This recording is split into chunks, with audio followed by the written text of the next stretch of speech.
Hello friends, मैं हूं रवि और आप सभी का स्वागत है राउंड टू स्टडी इस यूट्यूब चैनल पर। आज के इस वीडियो में हिंदी मॉडल सेट 4 के ऑब्जेक्टिव प्रश्न को जानेंगे।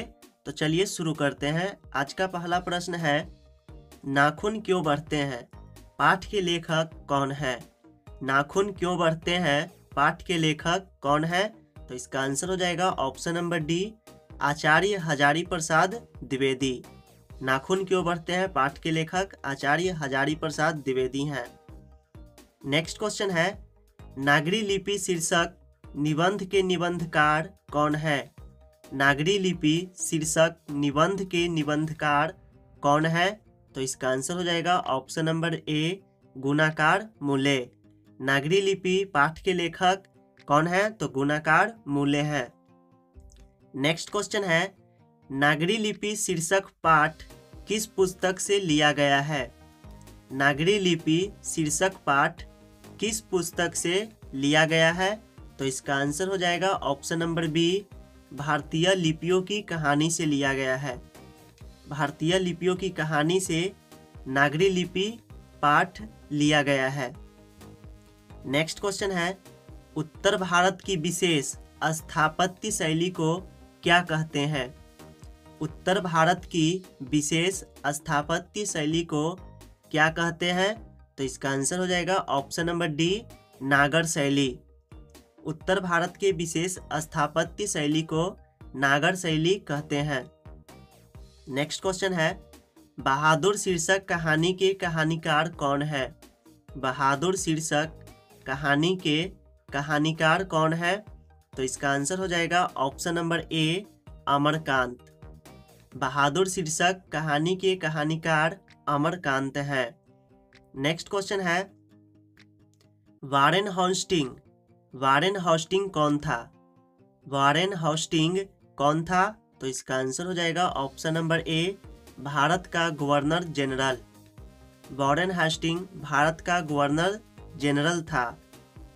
नेक्स्ट क्वेश्चन है, परंपरा का मूल्यांकन किसकी पुस्तक है? परंपरा का मूल्यांकन किसकी पुस्तक है? तो इसका आंसर हो जाएगा option number B, Ramvilas Sharma का।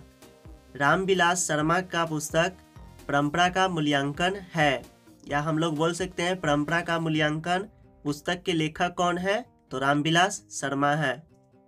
नेक्स्ट क्वेश्चन है, प्रगतिशील आलोचना का विकास किससे होता है? प्रगतिशील आलोचना का विकास किससे होता है? तो इसका आंसर हो जाएगा ऑप्शन नंबर बी, साहित्य की परंपरा के ज्ञान से। प्रगतिशील आलोचना का विकास साहित्य की परंपरा के ज्ञान से होता है। नेक्स्ट क्वेश्चन है, पंडित बिरजू महाराज किस लड़के को डांस सिखाते थे? पंडित बिरजू महाराज किस लड़के को डांस सिखाते थे? तो इसका आंसर क्या हो जाएगा? इसका आंसर हो जाएगा ऑप्शन नंबर सी, सीताराम बागला को। पंडित बिरजू महाराज जिस लड़के को डांस सिखाते थे उसका नाम क्या था? सीताराम बागला था। नेक्स्ट क्वेश्चन है, ला शत्रुज क्या है? ला शत्रुज क्या है? तो इसका आंसर हो जाएगा ऑप्शन नंबर सी, ईसाई मठ। ला शत्रुज एक ईसाई मठ है। नेक्स्ट क्वेश्चन है, बिस्मिल्लाह खां का जन्म कहाँ हुआ था? बिस्मिल्लाह खां का जन्म कहाँ हुआ था? तो इसका आंसर हो जाएगा option number D, Dumraon Bihar में हुआ था। बिस्मिल्लाह खां का जन्म बिहार राज्य के एक डुमराव गांव में हुआ था। नेक्स्ट है क्वेश्चन नंबर 12, गांधी जी के अनुसार शिक्षा किसमें सहायक होता है? गांधी जी के अनुसार शिक्षा किसमें सहायक होता है? तो इसका आंसर हो जाएगा ऑप्शन नंबर सी, शरीर, बुद्धि और आत्मा के विकास में। गांधी जी के अनुसार शिक्षा शरीर, बुद्धि और आत्मा के विकास में सहायक होता है, इसलिए इसका आंसर ऑप्शन नंबर सी है। नेक्स्ट क्वेश्चन है क्वेश्चन नंबर 13, गुरु नानक जी की मृत्यु कब हुआ था? गुरु नानक जी की मृत्यु कब हुई थी? तो इसका आंसर हो जाएगा ऑप्शन नंबर सी, 1539 ईस्वी में। गुरु नानक जी की मृत्यु 1539 में हुआ था। नेक्स्ट क्वेश्चन है, इनमें से कौन सी कृति रसखान की नहीं है? इनमें से कौन सी कृति रसखान की नहीं है? तो इसका आंसर हो जाएगा option number A, Prem Phulwari. Next है, कवि घनानंद किस भाषा के कवि थे? कवि घनानंद किस भाषा के कवि थे? तो इसका आंसर हो जाएगा ऑप्शन नंबर बी, ब्रज भाषा के। कवि घनानंद ब्रज भाषा के कवि थे। नेक्स्ट क्वेश्चन है क्वेश्चन नंबर 16, राजतंत्र का जन्म शीर्षक कविता में कवि ने किसे देवता कहा है? राजतंत्र का जन्म शीर्षक कविता में कवि ने किसे देवता कहा है? तो इसका आंसर हो जाएगा ऑप्शन नंबर सी, किसान मजदूर को। राजतंत्र का जन्म शीर्षक कविता में कवि ने किसान मजदूर को क्या बोला है? देवता बोले हैं। नेक्स्ट क्वेश्चन है, अज्ञेय के नाम से हिंदी साहित्य के इतिहास में कौन सा वाद जुड़ा हुआ है? कवि अज्ञेय के नाम से हिंदी साहित्य के इतिहास में कौन सा वाद जुड़ा हुआ है? तो इसका आंसर हो जाएगा ऑप्शन नंबर सी, प्रयोगवाद। कौन सा वाद जुड़ा हुआ है? तो प्रयोगवाद। नेक्स्ट है, सेन साहब अपने लाडले बेटे को क्या बनाना चाहते थे? सेन साहब अपने लाडले बेटे को क्या बनाना चाहते थे? इसका आंसर हो जाएगा option number D, engineer. Sen साहब अपने लाडले बेटे को इंजीनियर बनाना चाहते थे।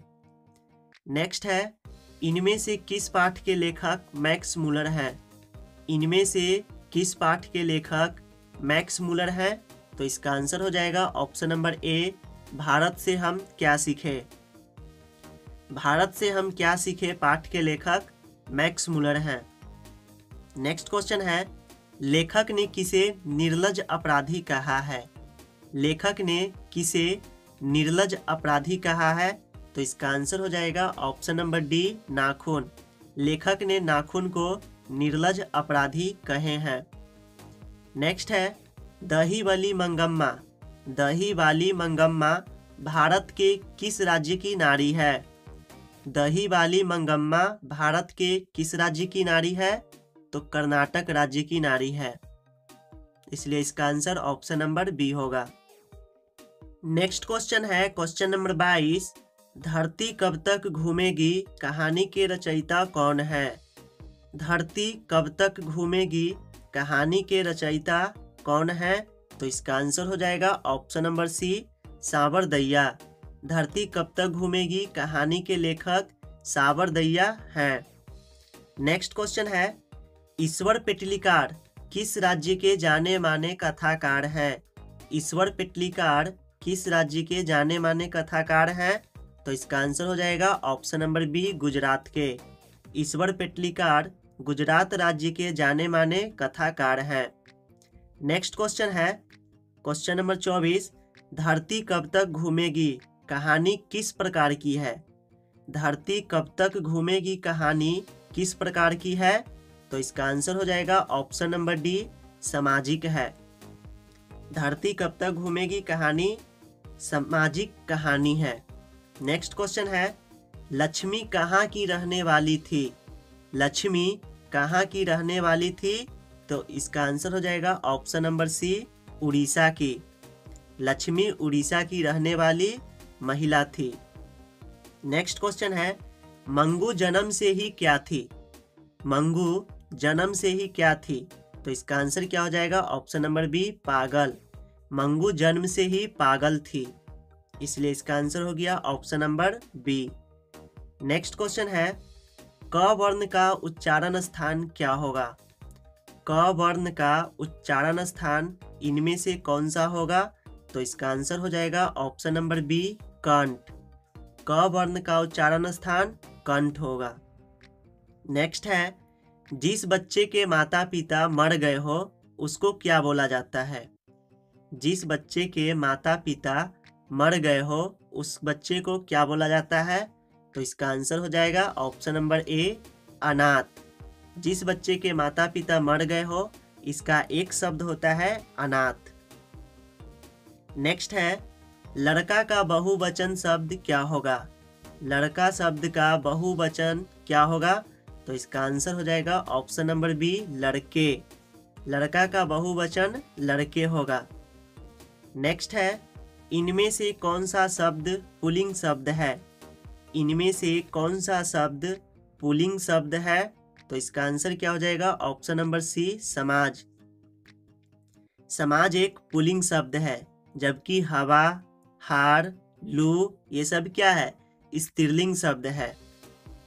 नेक्स्ट क्वेश्चन है क्वेश्चन नंबर 31, बचपन किस संज्ञा का उदाहरण है?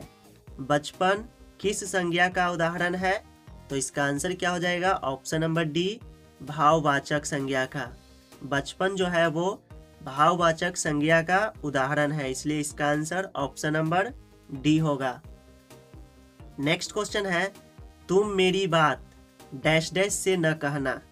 तुम मेरी बात किससे न कहना? ऑप्शन ए है कौन, कोई, किसी या आप। तो क्या हो जाएगा इसका आंसर?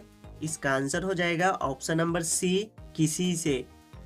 तुम मेरी बात किसी से न कहना। ठीक है। नेक्स्ट क्वेश्चन है, रोहित बातों में डैश डैश से कम नहीं। रोहित बातों में तुम्हारे से कम नहीं, वे से कम नहीं या ये से कम नहीं। तो यहाँ पे ये भी नहीं होगा, ये भी नहीं होगा और ये भी नहीं होगा। तो इसका आंसर हो जाएगा ऑप्शन नंबर डी किसी से कम नहीं। रोहित बातों में किसी से कम नहीं है। नेक्स्ट क्वेश्चन है, पुस्तकालय में कौन सा समास है? पुस्तकालय में कौन सा समास है? तो इसका आंसर हो जाएगा ऑप्शन नंबर सी तत्पुरुष समास। पुस्तकालय में कौन सा समास है? तो तत्पुरुष समास है। नेक्स्ट क्वेश्चन है, लेन देन। लेन देन में कौन सा समास होगा? लेन देन में कौन सा समास होगा? तो इसका आंसर हो जाएगा ऑप्शन नंबर बी द्वंद्व समास। लेन देन यह द्वंद्व समास का उदाहरण है। नेक्स्ट है, महोदय का संधि विच्छेद क्या होगा? महोदय का संधि विच्छेद इनमें से कौन सा होगा? तो इसका आंसर हो जाएगा ऑप्शन नंबर बी महाजोड़ उदय। महोदय का संधि विच्छेद महाजोड़ उदय होगा। नेक्स्ट क्वेश्चन है, इच्छा का विपरीतार्थक शब्द कौन सा है? इच्छा का विपरीतार्थक शब्द कौन सा है, या इसको हम लोग बोल सकते हैं इच्छा का विलोम शब्द क्या होगा? तो इच्छा का विलोम शब्द या विपरीतार्थक शब्द अनिच्छा होता है, इसलिए इसका आंसर ऑप्शन नंबर सी होगा। नेक्स्ट क्वेश्चन है क्वेश्चन नंबर 38, शत्रुओं को मारने वाला, इसके लिए एक शब्द क्या होगा? शत्रुओं को मारने वाला, इस शब्द का एक शब्द क्या होगा? इस वाक्य का एक शब्द? तो इसका आंसर हो जाएगा ऑप्शन नंबर डी शत्रुधन। शत्रुओं को मारने वाला क्या कहलाएगा? शत्रुधन। नेक्स्ट क्वेश्चन है, गला फंसना मुहावरे का अर्थ क्या होगा? गला फंसना मुहावरे का अर्थ क्या होगा? तो इसका आंसर क्या हो जाएगा? इसका आंसर क्या होगा? जल्दी बताइए कमेंट कर। चलिए हम बता देते हैं। इसका आंसर हो जाएगा ऑप्शन नंबर बी मुश्किल में पड़ना। गला फंसना मुहावरे का अर्थ मुश्किल में पड़ना होगा। नेक्स्ट क्वेश्चन है, मक्खन लगाना मुहावरे का अर्थ क्या होगा? मक्खन लगाना मुहावरे का अर्थ क्या होगा? तो इसका आंसर हो जाएगा ऑप्शन नंबर ए खुशामद करना। मक्खन लगाना मुहावरे का अर्थ खुशामद करना होगा। नेक्स्ट क्वेश्चन है क्वेश्चन नंबर 41, निम्न में से कौन स्त्रीलिंग शब्द है? निम्न में से कौन स्त्रीलिंग शब्द है? तो इसका आंसर हो जाएगा ऑप्शन नंबर डी तरंग। बाकी सभी टेबल, जल, ताला ये सभी क्या है? ये सभी पुल्लिंग शब्द है और ये तरंग स्त्रीलिंग शब्द है। नेक्स्ट क्वेश्चन है, निम्न में से कौन सा शब्द एक वचन का है? निम्न में से कौन सा शब्द एक वचन का है? तो इसका आंसर हो जाएगा ऑप्शन नंबर सी किसान। किसान जो है वो एक वचन का शब्द है, लेकिन हस्ताक्षर, दर्शन और आंसू ये सभी क्या है? बहुवचन है। नेक्स्ट क्वेश्चन है, अपादान कारक का चिन्ह क्या होगा? अपादान कारक का चिन्ह क्या होगा? तो इसका आंसर हो जाएगा ऑप्शन नंबर बी से। याद है ना आप लोगों को, कर्ता ने कर्म को करण से, संप्रदान काके की और अपदान से, इसलिए इसका आंसर हो गया ऑप्शन नंबर बी से। नेक्स्ट है, निम्नलिखित में से कौन सा शब्द शुद्ध है? निम्नलिखित में से कौन सा शब्द शुद्ध है? तो इसका आंसर क्या हो जाएगा? क्षमा इस प्रकार से नहीं लिखा जाता है, क्षमा इसे भी नहीं होगा, क्षमा ये भी नहीं होगा, इसलिए इसका आंसर हो जाएगा ऑप्शन नंबर ए क्षमा। ठीक है। नेक्स्ट क्वेश्चन है, निर्विकार का संधि विच्छेद क्या होगा? निर्विकार का संधि विच्छेद क्या होगा? तो इसका आंसर हो जाएगा ऑप्शन नंबर ए निह जोड़ विकार। निर्विकार का संधि विच्छेद निह जोड़ विकार होगा, इसलिए इसका आंसर ऑप्शन नंबर ए होगा। नेक्स्ट क्वेश्चन है, अंबर शब्द इनमें से किसका पर्यायवाची शब्द है? अंबर शब्द इनमें से किसका पर्यायवाची शब्द है? तो इसका आंसर हो जाएगा ऑप्शन नंबर बी आकाश। आकाश का पर्यायवाची शब्द है अंबर, हमेशा याद रखिएगा, आकाश का पर्यायवाची शब्द अंबर है। नेक्स्ट है, कठिन शब्द का विलोम शब्द क्या होगा? कठिन शब्द का विलोम शब्द क्या होगा? तो इसका आंसर हो जाएगा ऑप्शन नंबर सी सहज। कठिन शब्द का विलोम शब्द सहज होगा, यानी कि विपरीतार्थक शब्द सहज। नेक्स्ट क्वेश्चन है, विज्ञान को जानने वाला के लिए एक शब्द क्या होगा? विज्ञान को जानने वाला के लिए एक शब्द क्या होगा? अब यहाँ पे देखिए, डॉक्टर तो हो नहीं सकता है, किसान भी नहीं हो सकता है, इंजीनियर भी नहीं हो सकता है, तो हमारा आंसर क्या हो जाएगा? ऑप्शन नंबर डी क्या हो जाएगा? वैज्ञानिक। विज्ञान को जानने वाला वैज्ञानिक कहलाता है, इसलिए इसका आंसर ऑप्शन नंबर डी है। नेक्स्ट क्वेश्चन है, टोपी बदलना मुहावरे का अर्थ क्या होगा? टोपी बदलना मुहावरे का अर्थ क्या होगा? तो इसका आंसर हो जाएगा ऑप्शन नंबर ए दल बदलना। टोपी बदलना मुहावरे का अर्थ दल बदलना होगा। नेक्स्ट है क्वेश्चन नंबर 50, महाभारत में कौन सा समास है? महाभारत में कौन सा समास है? तो इसका आंसर हो जाएगा ऑप्शन नंबर डी कर्मधारय समास। महाभारत में कर्मधारय समास है। अगर आप सभी को हमारा ये वीडियो पसंद आया तो इस वीडियो को लाइक कीजिए और अपने सभी दोस्तों के साथ शेयर कीजिए, और ऐसे ही वीडियो के लिए हमारे इस YouTube channel round to study को सब्सक्राइब करना न भूलें और साथ में बेल आइकन को प्रेस भी करें, ताकि हमारे नए नए वीडियो का नोटिफिकेशन आप तक पहुंच सके। Thanks for watching, stay connected with round to study.